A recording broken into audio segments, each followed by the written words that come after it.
أعوذ بالله من الشيطان الرجيم. بسم الله الرحمن الرحيم. الحمد لله رب العالمين والصلاة والسلام على سيد الأنبياء والمرسلين أبي القاسم محمد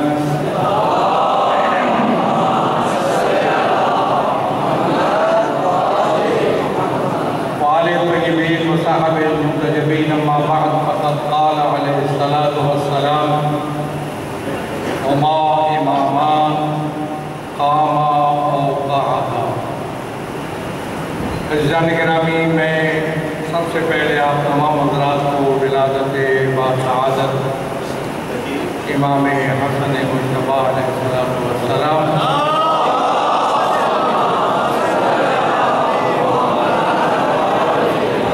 ہدیہ تبریک پیش کرتا ہوں اور دعا کرتا ہوں کہ اللہ تعالیٰ مبارک یوم کی صدقے ہمیں خوشحالی نصیب فرمائے۔ میں زیادہ دیر زحمت نہیں دوں گا آپ کو۔ امام حسن علیہ السلام کی سیرت کا شاید ایک پہلو میں بیان کر سکوں۔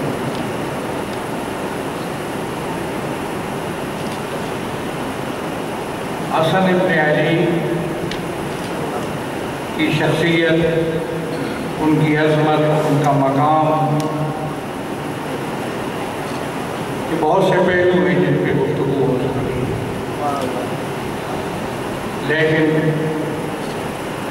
میں سمجھتا ہوں کہ ہمیں یہ نہیں بھولنا چاہیے کہ امام حسن سلسلہ امامت کی دوسری کڑی ہے، اور امامت ایک ایسا تصور ہے، ایک ایسا عقیدہ ہے، ایک ایسا نظریہ ہے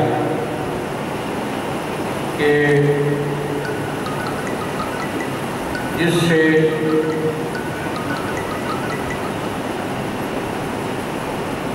کائنات کو اتنا فائدہ پہنچ سکتا تھا کہ اسلامی تعلیمات کی صحیح تعبیر اور صحیح تشریح جب دنیا کے سامنے آتی امامت کے ذریعہ، تو ایک بہت بڑا انقلاب، ایک بہت بڑی تبدیلی کائنات میں، دنیا میں رونما ہوتی اور انسانیت اپنے کمال کے مراحل کو طے کرتی۔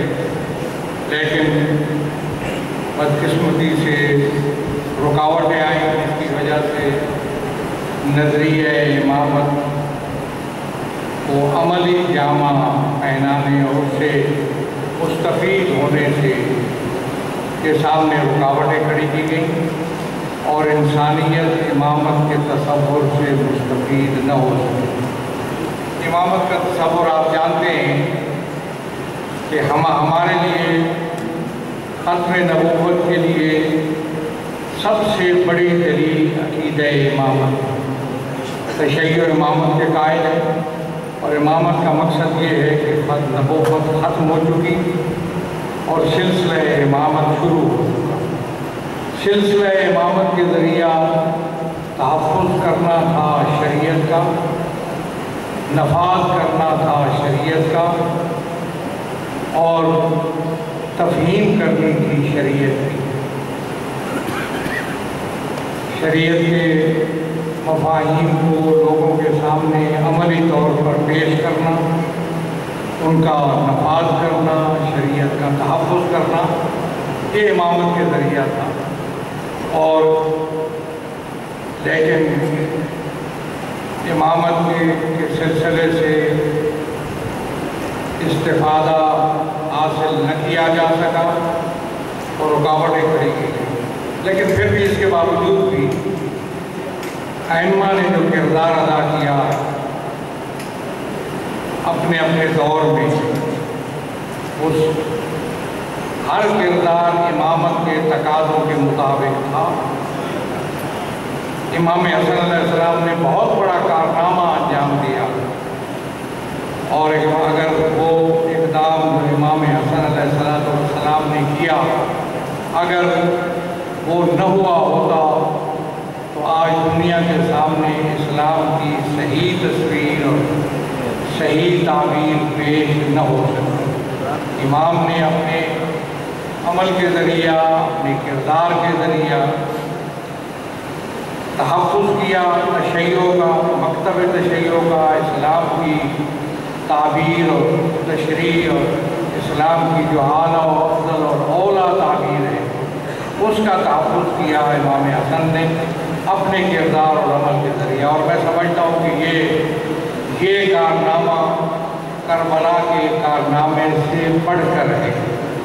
کربلا کا بہت بڑا کارنامہ ہے، لیکن امام حسن علیہ السلام نے جو کارنامہ انجام دیا اور جس حکمت عملی سے اسلام کی سب سے افضل تعبیر کا، تشیع کا تحفظ کیا۔